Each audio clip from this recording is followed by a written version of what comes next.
Welcome back to another tier list video. I'm rather incoherent and I was not expecting to be doing this at all, but with the new Taboo update, they introduced the idea of a current format. There's an official beta for it, and I got nerd sniped by it. I spent a lot of time over the weekend brainstorming how I would build all the characters, learning all the changes, and I wanted to talk about it. So if I talk about any character in this video, recent uploads, playlist linked on the channel description or the video description below, I have a deck list shown for all of these characters, the sort of thing I would have built for them, why I think they ended up the way they did, how current affected them. So let's just get into the total pool of current characters. This is totally unorganized other than vaguely by class. And as always with any tier list, we need to start by giving context to what the tier list is before we can start ranking things. This tier list is campaign relative. That means if a character is bad, it means they will genuinely struggle with the campaign. A functional character will have difficulties, but they will generally be able to beat the campaign. Good characters will make the campaign easy. Great characters will probably run it over, and broken characters are actually pretty busted. Compared to Legacy, power level is generally way down, but there are very few characters I would call bad, though there are a couple. This is going to be for standard difficulty, primarily talking about 3 players and 4 players, not so much to not at all true solo. And because it matters, officially, rules as written, you are allowed to play, well, to decide for yourself whether or not you will play with parallels and advanced signatures and story assets. For the purpose of this video, if you're playing a campaign, I'm assuming you're allowed to take story assets from it. That just sounds obvious. But I am considering all advanced signatures and all parallels to be banned because most of those predate Scarlet Keys, which is the most recent card set we're allowed to play with. As a result, I'm not ranking parallels at all. Your table might rule that differently. But me personally, I expect in the future version of current, they will just hard rule parallels are not allowed. This feels like a very legacy thing, and I'm not quite sure why they're allowed in the first place. Now, we'll be going through an ascending power level, and I'm gonna be starting with the worst of the worst. That's Wilson Richards. I'm sorry to say it. I didn't think I'd be putting Wilson at the bottom of the tier list when I started thinking about the new format, but dude, Wilson got hosed. He's suffering from the current format. He was already not great. That's a big part of why he's all the way at the bottom. He wasn't great in Legacy, and he lost so much. If you want to play Flex Wilson, no, you don't. Not in current.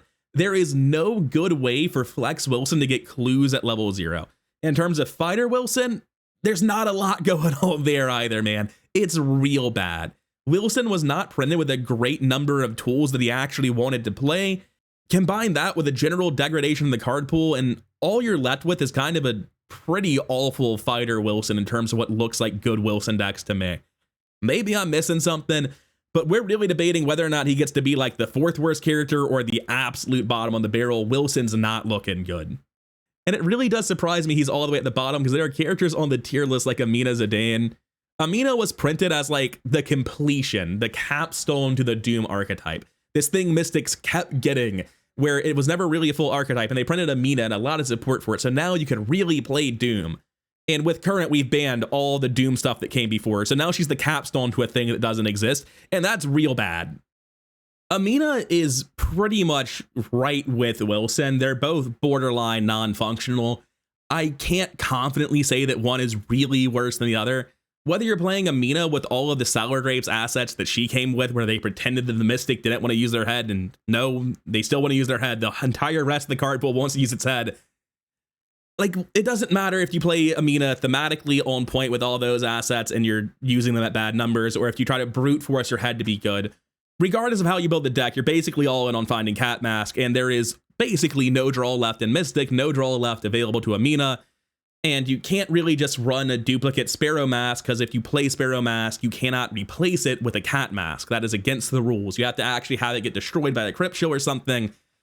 And there's no backpack to tutor it, no draw to find it. You just always end up all in on Cat Mask, and when you find it, you're just kind of barely a functional investigator. Amina looks real bad with the changes in current. And there is one other character I'd put in bad tier.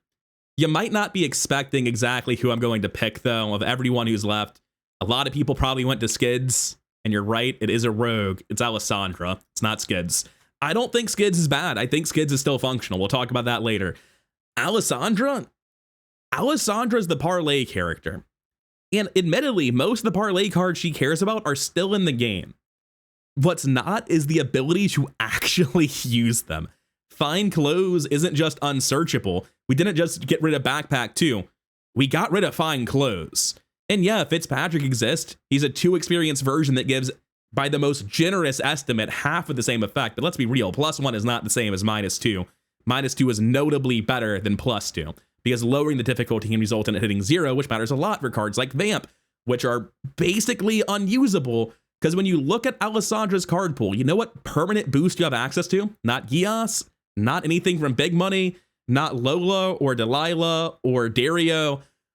No. The sum total of the stat boost available to Alisandre in terms of permanent buffs to your character is Cat Burglar. That's it. Just Cat Burglar. Rogue's in a bad spot, man. A lot of their cards are Foot Matters cards, and the only way to buff Foot permanently is fucking Cat Burglar. But for Alisandre, who doesn't care that much about Foot and wanted to use a bunch of other stats, well, you can't buff those either. And without Fine Clothes, like, yeah, theoretically, Fine Clothes with a new taboo on Power Word drops it down to a 0 difficulty test. You don't get Fine Clothes. Hell, with the new economy, you probably couldn't afford to play the Power Word anyway. So sure, you can't boost up your head enough to pass a 2 difficulty test. That's embarrassing. But it's probably fine, because you couldn't afford to pay for the 3 resource Power Words in the first place, because in terms of Rogue economy, the only show left in town is Bank Job. So yeah, rogues are in a bad spot, but Alisandre is uniquely bad off, having lost Fine Clothes and consequently being basically unable to succeed on parlay checks. More or less all that's left for her is the Eyes of Velusia, and it's a good card, it's neat, but you'd kind of like to have 28 more cards in your deck, and Alisandre really barely has 28 other cards she cares about playing. It's a real rough time deck building for Alisandre with what she's lost, man. She is pretty much non-functional. That's what D tier is. It's characters who have lost too much to be considered fun to play in my eyes. They aren't just weak, they're catastrophically bad. I think even optimizing them to death like I am prone to doing, I would still struggle in campaigns playing these D tier characters. They are really bad off with the changes in current format. Now, moving on to C tier, as you might expect based on what I just said, we're going to be seeing some more rogues. First up, Kimani Jones. Kimani is a Foot Matters rogue. As I said a second ago, the only foot bump left to rogues is Cat Burglar, who is a 4 resource ally in a class whose only economy cards are Bank Job and Watch This Level 3. I'll mention Watch This Level 3. I was previously talking about their economy as level 0 cards.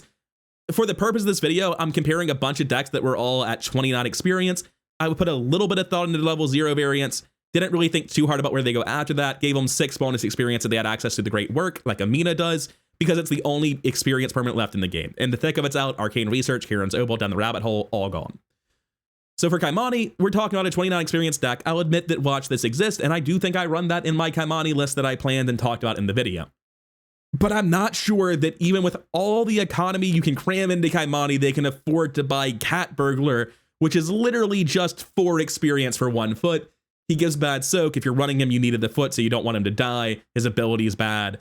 Speaking of their ability being bad, theirs is too. Kimani does not have a good ability. In the past, it was held up by cards like Stealth 3 and Blur 1. Cards that no longer exist, and there are no cards that replicate the function of left in standard. Sorry, current. But yeah, Kimani is a Foot Matters character that cannot afford to buy the only foot pump left in the class, and 5 is a good number as a baseline. You want to get higher than that, even on standard, and you kinda can't in Kimani. It's real bad. I can't say anything good about them other than 5 is high enough to be functional with what's left to them. But their card access is complete trash. It's not giving them anything they care about. Like, it's giving them Microscope, unironically. Microscope, great in Kimani, great in Flex Kimani. Less good when you don't have Stealth or Blur and you're spending an action every time you dodge. Kimani's ability is just absolutely gutted. I think in my other tier list, Kimani had like made it all the way to the 3rd highest tier, and that tier list had an A+. Like, they made it into A because they're so good in Legacy. They have so much support, and it's all gone. There's not much left. There's enough to function, not much more than that. Speaking of losing a ton of support, another character that still functions but is barely hanging on, it's Kohaku. Kohaku lost a lot. Innsmouth went away, and he is the Blessed Curse character. So yeah, that's rough for him. He still has access to the Key of Solomon, and aside from specifically a Guardian Fighter running Ancestral Token, Kohaku is by far the best way left in the game of putting Blesses into the bag for the healing from Key of Solomon. Traditionally, because Kohaku doesn't have access to the highest level of arcane assets, you would play an event-based Kohaku that used all of 2 to recur the events once you upgraded them.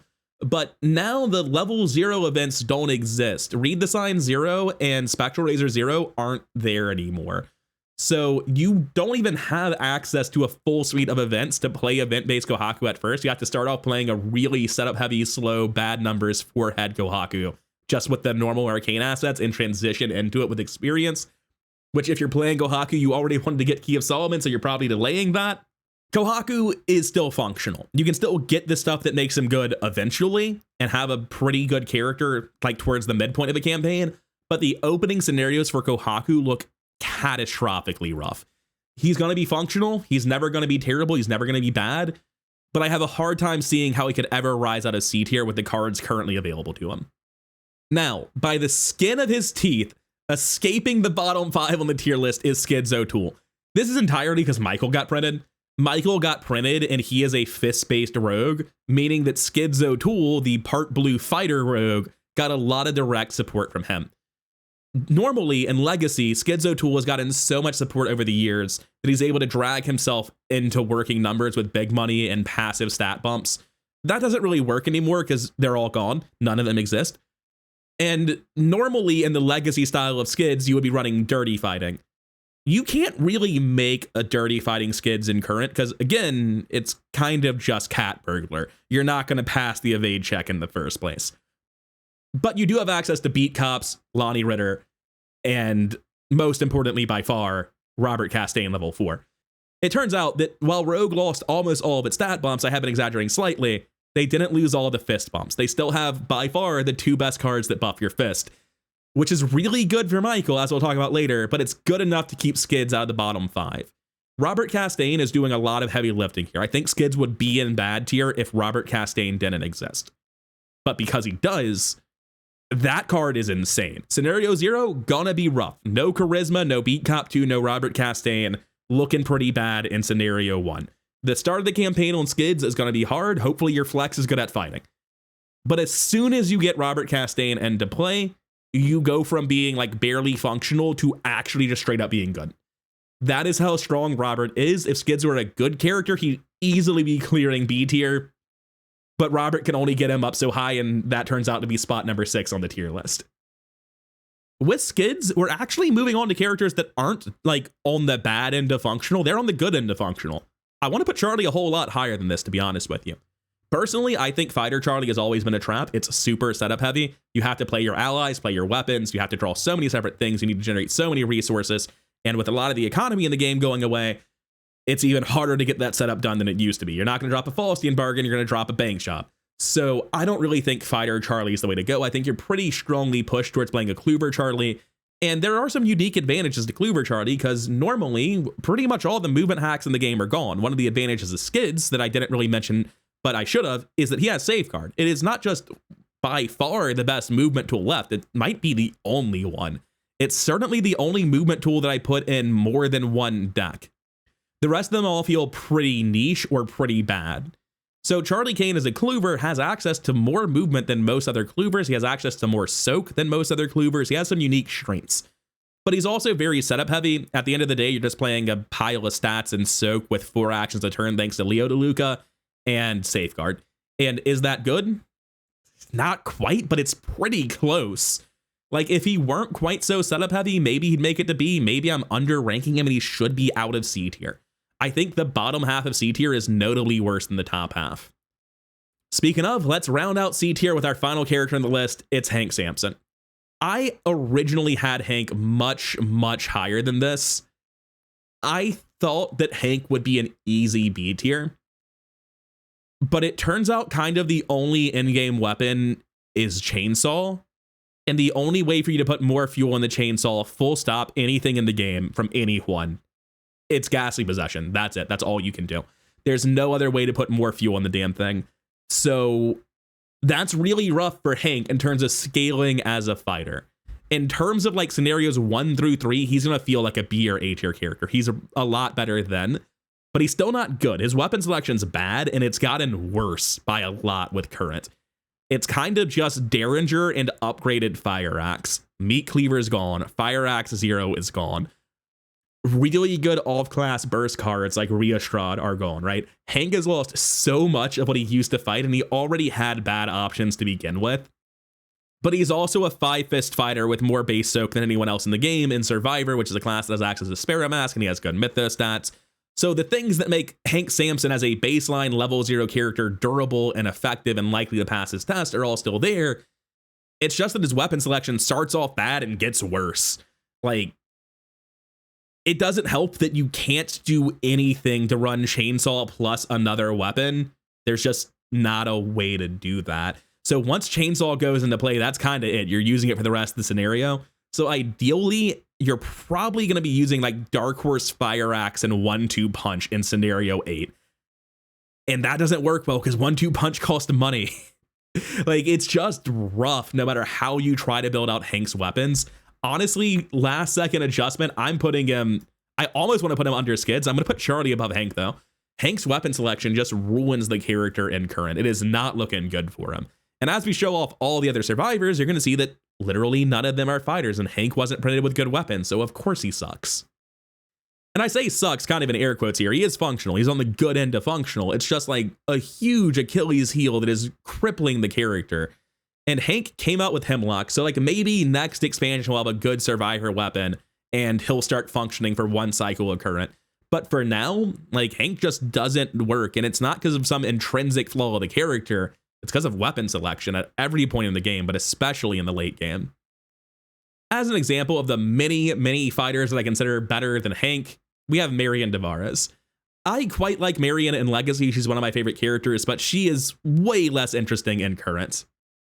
Marion Dvarez has a lot harder time playing a pure support character than she used to because critical cards that archetype like Hallowed Mirror are out. In terms of playing a fighter, you're pretty locked into true one-weapon strategy. Stuff like Bandolier is gone.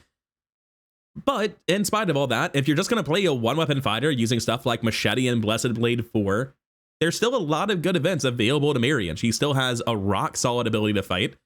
I think that she's better than C tier. I think she's a genuinely good character. She's right on the cusp of it. She's not great at all. But I think there's still enough going on for Marion, enough good events. Her ability's stupid powerful, right? Draw a card, get an action, theoretically every turn. Hell yeah, that's an incredible ability. The card pool's not really there for it. She can't get as high as like maybe even A+ for Legacy support boss killer Marion. That deck was sick. But low B is the best we can do with what Marion has left. It's just, there's nothing super hype, nothing super powerful. It's good, but it's not incredible. Oh man, the bottom of B tier is heartbreaking. I have the full tier list on another monitor. I've already planned it out in copious detail because I'm me. It's fucking Wifred, man. I hate her being this low. Winifred's a character that I don't even know if I put her in S or the top of A+. She is so good in Legacy. She has hit critical mass. She is so gross. And we put her in a time machine back to before rogues were even good. So yeah, the fact she got out of C tier was honestly a Herculean feat on behalf of her ability because it draws so many cards. But she lost so many critical cards. Without sleight of hand, she has to hard play her assets that test foot now. She can't just sleight of hand them out every turn when she feels like doing something. She can't cycle her deck nonstop to cycle Ace in the Hole because Ace in the Hole was gone now. She can't use Savant to pass the Mythos test because Savant is gone. And I could just keep talking like this for a while, thinking about every character. But with Winifred specifically, she got catapulted down the tier list because she lost so much. She does still have a 5 in her only proactive stat that matters, and she wants to commit 2 skills to every test. So while you might not be able to permanently boost Kimani's foot up to 5, you just dig through your deck and keep finding cards to commit with Winifred to get that foot to a workable number. Winifred never really wanted to permanently buff her foot anyway. She just wanted to have enough skills that 5 was good enough. And while her skill quality's gone way down to the point you're considering buying Double Down, which you might have forgotten is the specialist card where you pay a resource and it gives you 3 question marks, which is, you know, kind of like expensive Promise of Power, but for 2 experience. Like, yeah, in Legacy, you would never run that. And here, we probably have to buy that relatively quickly.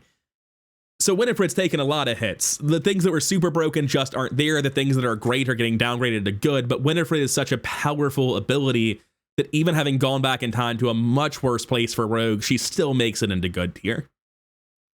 Oh god, I can't believe it. I'm ranking Roland Banks above Winifred. What a world. In case anyone's wondering like how much thought I put into this, it takes a lot of thought. You might call it mental gymnastics to end up with a tier list where Roland's above Wifred. But hear me out. Runic Axe isn't banned. Need I say more? All right, I'll say a little bit more. Steady-handed also isn't banned, which allows Roland to heal his horror. And now that there's almost nothing competing with the card pool, there's so much less good stuff arguing for attention. It's pretty easy to put steady-handed into the deck to help deal with your horror. Beat Cop is a lightning bolt deal damage, as always, which is great for a fighter. He has access to Thorough Inquiry and Stand Together, giving him relatively good team support for a fighter. Don't get me wrong, this is very much a Skidzo Tool situation where Runic Axe is doing a ton of heavy lifting. I'd be ranking him under Skids if Runic Axe wasn't in the game. If you were to like set up your packs like I did on Arkham DB to only include what's in current and do a search for firearm, you will find that big guns is just totally dead. The archetype doesn't exist, it doesn't work. We're talking about using shotgun and nothing else. All the other big guns are gone. Small gun spam is not looking any better, for the record. So in terms of like Guardian fighting stuff, Runic Axe is the only show in town. It was the best show anyway, but there's a lot less variety in terms of how you want to optimize a Guardian deck. I'm not saying you can't make a good Guardian deck without Runic Axe, just that you can't make a good faith argument that Runic Axe is worse than whatever you were doing.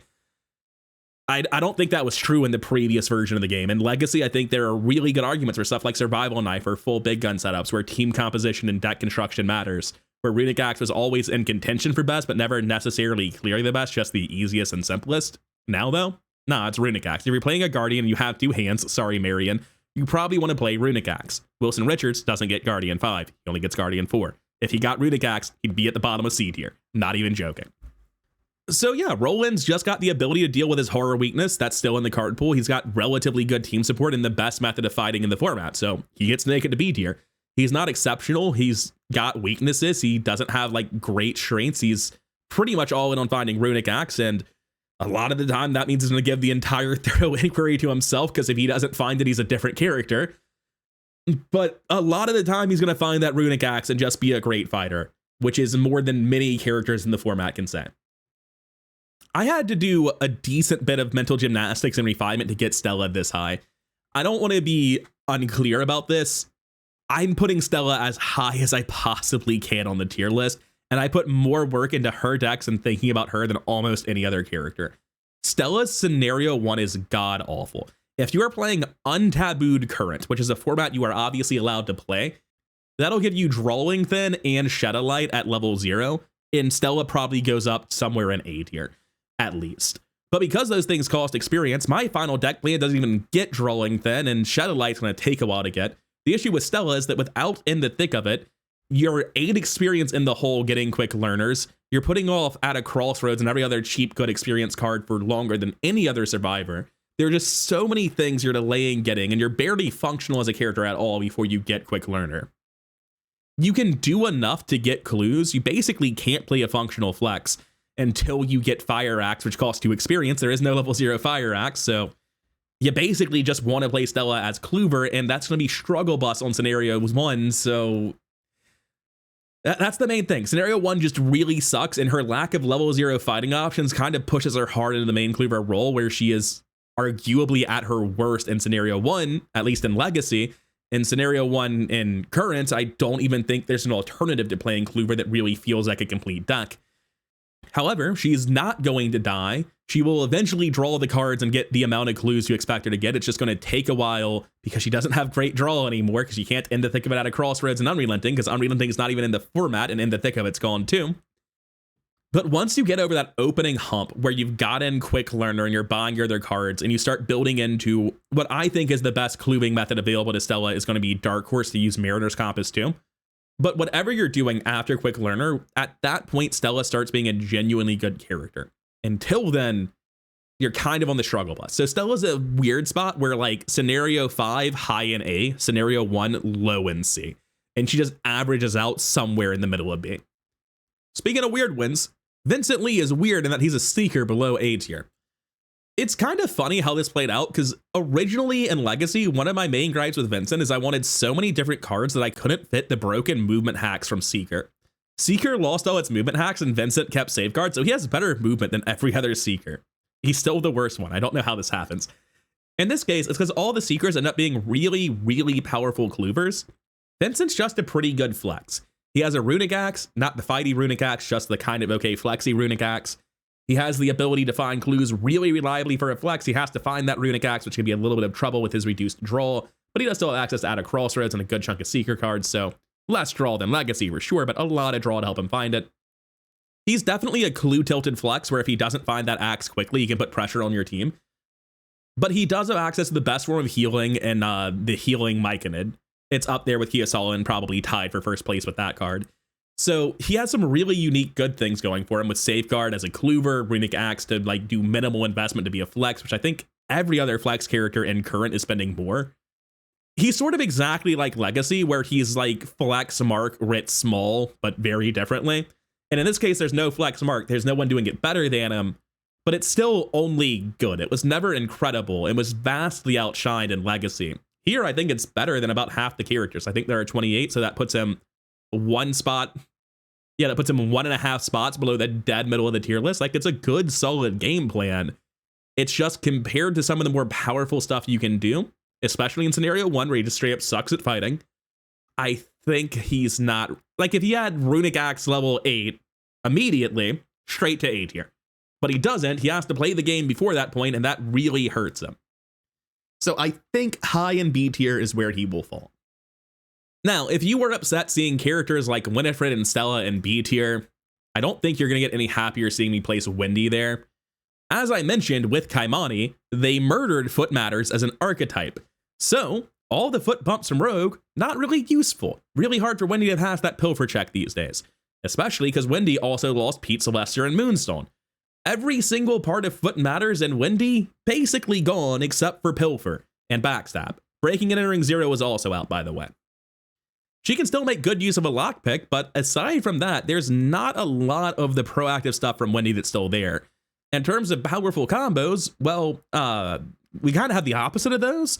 Because again, I'm acting under the assumption, my table will be playing this way, I think many other tables will be playing this way, that advanced signatures are banned. You have to use Wendy's original amulet.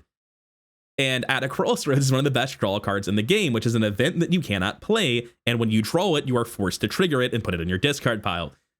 So, whenever you draw Out of Crossroads, every event under it becomes completely unplayable for the rest of the game with Wendy's amulet, because it is an unplayable event above those cards. So that's some like really unique anti-synergy. And also just not being able to use the advanced amulet in the first place sucks a lot as well. So Wendy has her share of problems that continue on with like similar to Stella Clerk without the massive experience deficit because of not needing Quick Learner. Wendy also has only 3, better than 2 base book, and not a lot of ways to really leverage that super effectively at level 0. But unlike Stella, rather than buying Quick Learner for 8 experience, she's going to pretty immediately start spending experience to solve that problem. And of the 2 of them, I think they're pretty comparable. It's why they're fairly close in the tier list. But I think Wendy ends up being better at being proactive, more invincible with her ability than with Stella's signatures. They're both pretty good. They're both on the great end of good. Like after Roland, I think all of this stuff is edging towards A. But I don't think she's great. I think she's just like too little going on at level 0. Not enough interesting combos with a limited card pool. Foot Matters basically is a non-starter. Like you can make Pilfer work on Wendy. I think you can get the foot part of it done with stuff like combining Fox Mask and manual decks. The issue is the economy, because again, Faustian Bargain, Easy Mark all gone. You're going to have a hard time affording to play a Pilfer once, let alone twice. So I'm not seeing how to make Wendy great with the card pool we have. Which brings me to my last character, and B, one I'm potentially overranking a little bit. Maybe it should be like all the way down next to Roland, Mystic Agatha. Mystic Agatha is vastly inferior to Seeker Agatha for reasons we'll talk about later. But for now, the strengths that Mystic Agatha has is the ability to recur several events over the course of a game, essentially getting 5 to 10 free actions. The issue is, in current, those actions are generally not that amazing. They're not bad, it's still tempo, it's still good, but once you're done with that, you're left with the 4-head Mystic that doesn't have a whole lot going on. And in fact, the way I see the card pool, I think she might be best off built as one of those weird hybrid Mystics, using her Seeker card access to investigate with book instead of head. Still though, she ends up playing a rock solid game plan. I don't think she's weak at all. I think in scenario 8, she's probably worse than all 3 of these people under her. It's just that for the first couple of scenarios, I expect her to be notably better than them. like by a very large margin. So it's kind of just like, how do you average out across the campaign? It's very speculative. I feel more comfortable having her beneath these three because they're so much better in the late game, but all of them for different reasons are weak in the early game. So it's just like, where do you think the average falls for these characters? And I do think Agatha is worse, but they're strong in such different ways that specific placement within the tier sort of becomes immaterial. Which brings us into A tier, the characters that I think are great. And we can get started with somebody that I wanted to put so much higher. I thought they'd be so much higher. I had him in A when I first made the tier list. It's George Barnaby.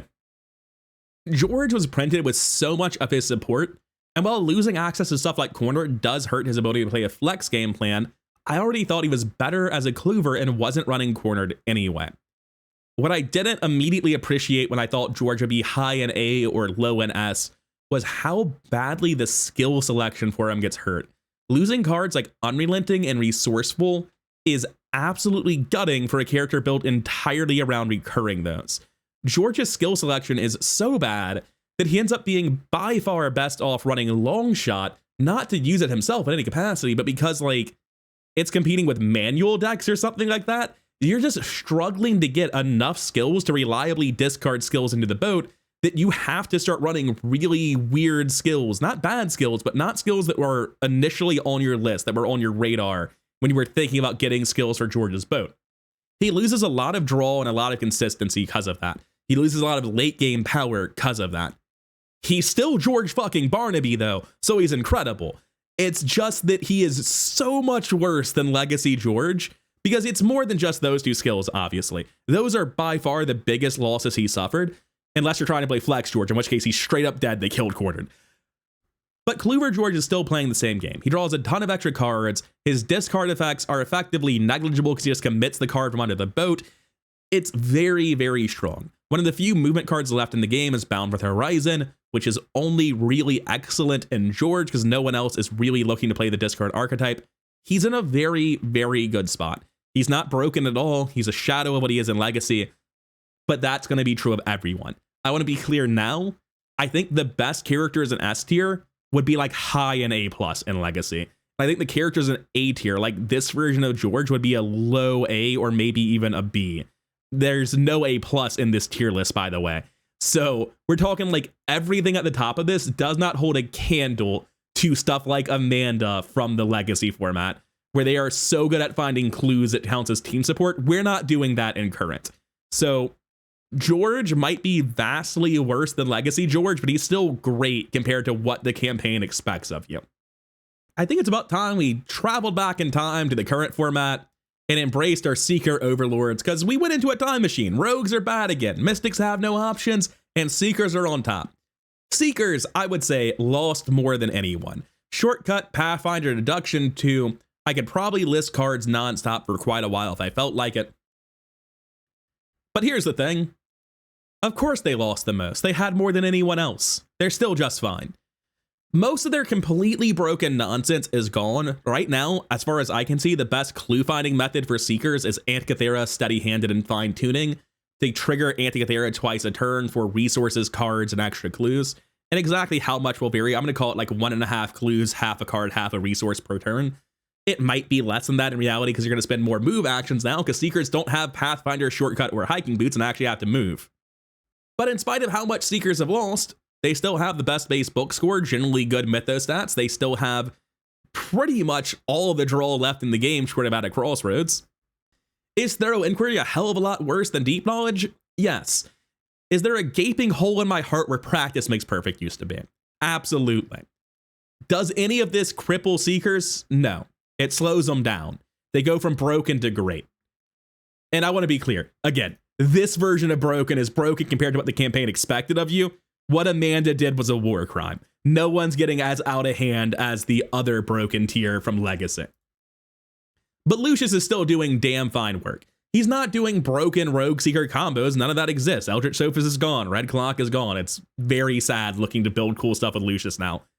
But Lucius is still a rock solid character at the end of the day. He still has very good Mythos defense stats with the 5 in foot, totally workable proactive stats with the 4 in book because Seeker is so good at boosting that number, and he ends up just being a very good clover that's going to beat what the game expects of you. I would have never put this version of Lucius in A tier in Legacy, but campaign relative and current, oh yeah, he makes it A tier easily. Next up in A tier, we have Agnes Baker. She's not as interesting as she is in Legacy, nowhere near as interesting as Parallel Agnes. But uniquely for Agnes, amongst all the characters in Legacy, I was always thinking to myself, I wish I had more card slots. I wish this game required you to build 40 card decks, 50 card decks, because Agnes wouldn't even flinch. She'd be totally fine. Agnes had so many good cards, then yeah, sure, she lost most of them. But her second, third, fourth best options were better than most people's.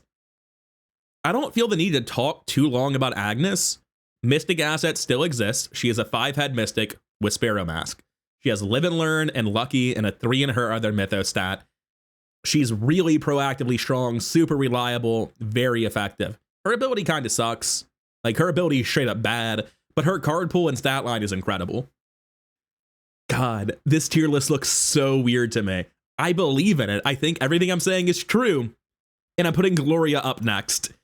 It's so weird. She's so broken in Legacy. She's so messed up, man. But she doesn't have Alyssa Graham anymore. Alyssa Graham was a 0 experience card that let you trigger Gloria's ability every single round and gave you 1 extra book. Now, to do that same sort of thing, the closest we have is spending 4 experience on a 1-of copy of Eye of Agatha and Athoa, which, if you hadn't read their most recent FAQ, does allow Gloria to see what the card is before handing it to someone. So combine that with Scrying 3, you have some pretty good stuff in Gloria to actually manipulate the deck, but you still have to find it, and with the loss of Scroll of Secrets and Deep Knowledge, doing that's a whole hell of a lot harder than it was. So compared to old Gloria, needing the experience, not having in the thick of it, being way, way worse at triggering her ability until you get, like, at least until you have, like, 12 experience or something, I think that she's just so much worse at triggering her ability in the first few scenarios and still not as good at doing it as she was previously in the later scenarios. Combine that with a generally lower power level of everything she has proactively, maybe she deserves to be a little higher in A tier in this, but I don't think she's broken. Because the reason Gloria was so broken previously was with all the draw she had, she could find that Alyssa so quickly and she could do it from scenario 1. So essentially, if you played with a Gloria, Finn could just ignore his 1 head.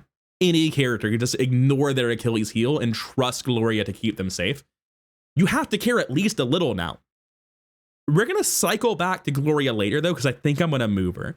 And the reason is this. None of these survivors can run Alter Fate. That card's gone.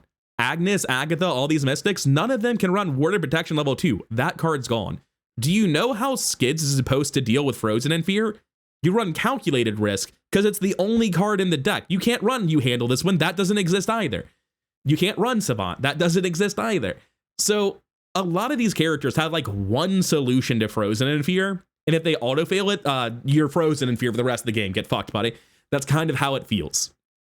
So having Gloria this low because she's so much worse, all of that's true.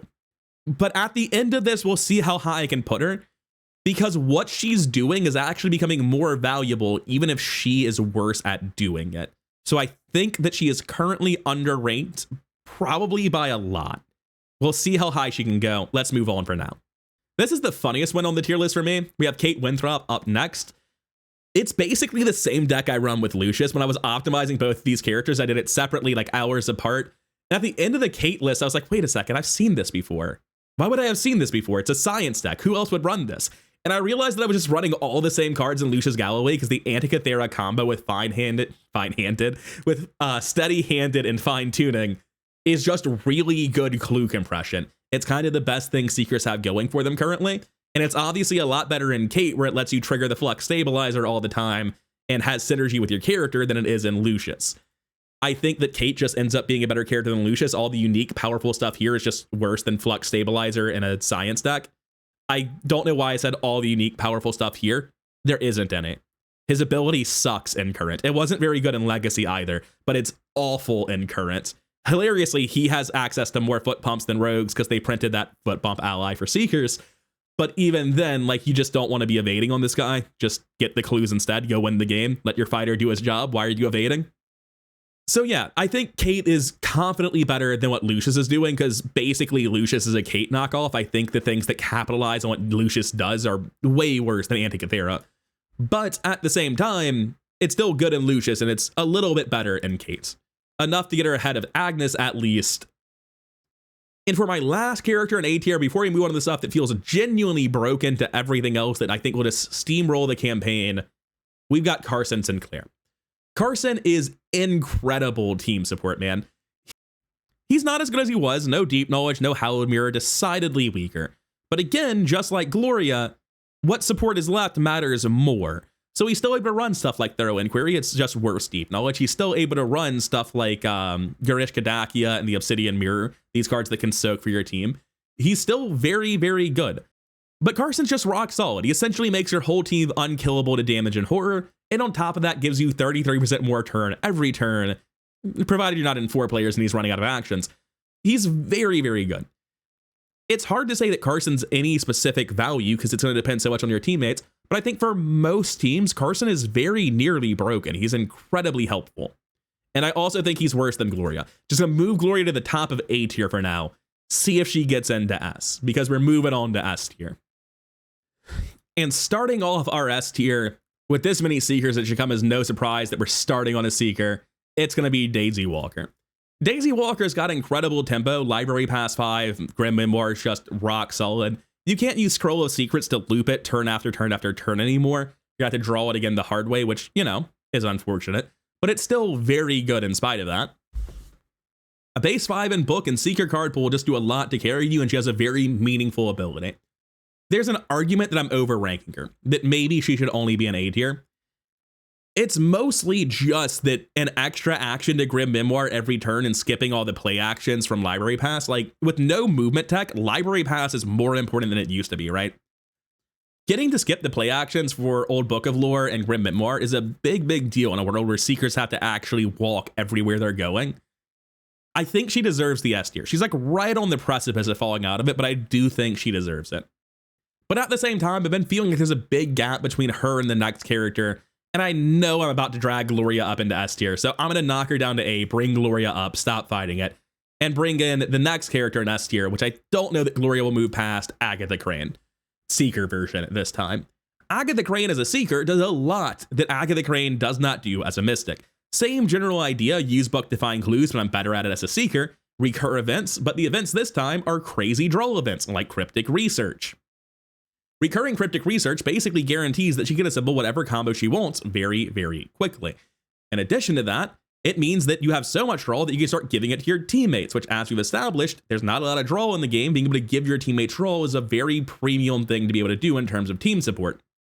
Just like Mystic Agatha with String of Curses, she can do the exact same thing to one-shot any non-elite enemy without actually having to spend the experience on a mic in it, because obviously any high-level Seeker can do the same thing. But it's still a thing you can do from hand with Agatha at 0 experience that no other Seeker can replicate.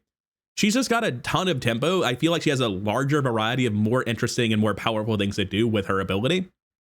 And being in the class that actually wants her to be using book, I feel like she's doing a much better with that archetype. And I feel like with Agatha Crane in the Mystic class, I couldn't find a way to have her either spend her experience powerfully or really capitalize on her ability. And in Seeker, Agatha solves both those problems. I feel like Seeker Agatha is just one of the fastest draw characters, one of the best team supports, really, really solid. And I think she has so much draw, her ability to replicate these Cryptic Research and gives it to her teammates. That's what I think puts her head and shoulders above Daisy, even though Daisy is probably, on the whole, a slightly faster Clover. S tier starts being a lot about team support or just obliterating your role. I don't quite think Tempo Daisy is S tier. I think it's my old bias from Legacy that was getting her that high. Next up, he finally made it to S tier. He deserves it. It's the man, the myth, the legend, Nat Show. I think I've said this verbatim in my Legacy tier list. I'm sure I've thought it and said it to my friends. I don't know if it made it onto a video. In the Legacy tier list that I posted most recently, I think Nat was probably like low A+, high A, something like that. And when I ranked him, I should have said something to the effect of, it's a travesty of game balance that there are like 20 characters above Nacho. Because Nacho is incredible. He crushes his role. What more could you want from a fighter? And the answer is apparently a lot in Legacy. But in Standard, there's only one fighter in the game that competes with Nat Cho for breaking the role that badly. He is going to be the best fighter by far. Only Michael holds a candle to him. His Mythos resilience isn't great. He could use some more Mythos resilience. But at least his 3 in Mythos resilience is against heads, so with a guts or something, he can break a frozen in fear. That is his Achilles heel. He only kills, but no one in fighting is doing much more than killing. The flex fighters are giving up a lot of fighting power to do it. So with no one really being Nat Cho with 3 extra things stapled on top anymore, Nat Cho's kind of the best you can do for fighting. There's a little bit more you can get. We'll talk about it with Michael. But he's an incredible fighter that will deal with anything any campaign throws against him. Yeah, he's worse than Legacy Cho. Not a lot worse. I think with the changes to available events, you end up being much better off with Runic Axe, whereas before it was kind of a meme to play Runic Axe Cho.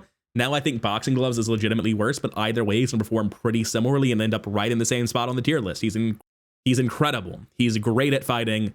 No notes, moving on. Similar to Cho, incredible, no notes, moving on, could be all I said about Jacqueline fine. I will talk a little bit more though. Her ability is insane. She's a 5-head mystic like the other 2 mystics. And yeah, that's obviously a good place to start. Her ability essentially says someone on your team is not failing a check this turn. It's a lot of Mythos support in a version of the game with very little Mythos support. Additionally, it is harder to land your attacks and it is harder to deal the damage you need. So it's more important to land your vicious blows and whatnot when you use them. Jacqueline finds support is getting just tremendously more valuable. And it's a base part of her character that she does this every turn, twice a turn once she gets her signature. It's pretty much entirely that 5 in head and the ability. If mystics are a functional class, Jacqueline will be an S tier unless the game is so power crept that you can do meaningfully better than Jacqueline's ability proactively. And in current, that is not the case, and I'm glad for it. Jacqueline's broken, and she should be this high. I will not be putting Gloria above Jacqueline. I think what Gloria is doing is worse than what Jacqueline's doing. And I think that Gloria has to jump through a lot more hoops to make it happen. I think she is probably worse than Nat Cho and Agatha, but it's pretty close. So Gloria's going to be staying bottom of S for a minute. Moving into my top 3, in my opinion, the best fighter in the game, it is Michael McGlin. The one fighter I think can go toe-to-toe with Nat Cho every single day of the week and never lose. I think I have seen Michael deal with enemy pileups that would have run Cho out of steam. I have been playing the flex, failing to draw any fighting cards, watching our Michael player like, man, we're going to have to mulligan the scenario. We're going to fucking die. And there's no way we come out of this. And Michael has dealt with things that I do not think Cho could have solved. He is that strong if he gets Robert Castaigne in play. And yeah, sure, that's if he draws a certain card. Same thing with Nat Cho and Boxing Gloves or Nat Cho and Runic Axe, right? I think Michael McGlin is the only character, even in Legacy, that outperforms Nat Cho in terms of burst fighting. He's just as good as anyone else in terms of sustained fighting, better even because of Robert Castaigne not using the bullets. You just keep showing the gun with Robert and then putting it back in your inventory and not using the gun. There is some like intentional anti-synergy there because you don't make the resource because you don't spend the ammo, but still, he has notably better Mythos resistance than Cho because not only does he have slightly higher Mythos stats, calculated risk is better than anything Guardian has for breaking through stuff like Frozen in Fear where you have to take a test during your turn. And then he has the Infinite Soak combo with Lonnie and Leathercoat on top of that.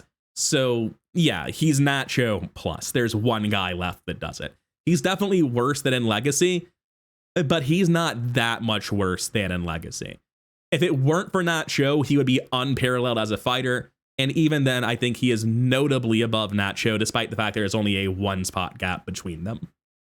Next up, second place silver medal goes to Daryl Simmons. I think Daryl is, over the course of a campaign, on average across every scenario and every turn, the fastest clover in the game. Because unlike everyone else in Seeker who's like going through all these hoops and getting their Antikythera and spending all of his experience, Daryl just slaps that shit on Mariner's Compass level 2 and gets going. He can do that with 3 experience. He's going to be going faster earlier than any Seeker. He has some amount of team support with his ability. It's very limited with just Empirical Hypothesis and his camera. And as established with all of these Seekers we talked about, you want to just use Empirical Hypothesis for draw because there's so little of it now. So Daryl's team support's pretty limited, but his pace as a clover over the course of a campaign on average, I think is higher than anyone else. He's the only character on this list with both contemplative and deduction. He's got pretty damn good draw. He has the simplest, fastest to assemble clue finding engine with Mariner's Compass steady-handed. He's very, very, very fast. He's the closest anyone can come to Amanda in the current format. That's not to say he's particularly close at all, to be clear.